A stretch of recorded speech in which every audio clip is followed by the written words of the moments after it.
Hello guys, in this video I'm going to show you how to play the dino game. So go to your tab and click Chrome /dino, and it works on every dino game that is built in Chrome. So if you got there, and let's see first, it works as normally as every game does when you're offline or when you play like this.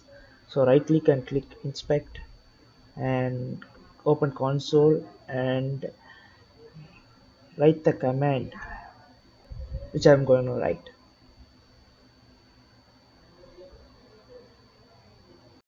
So what you are giving here is we write a function which says if we hit the trees or the dinosaur, it says game over. We are gonna create something which says it's not game over.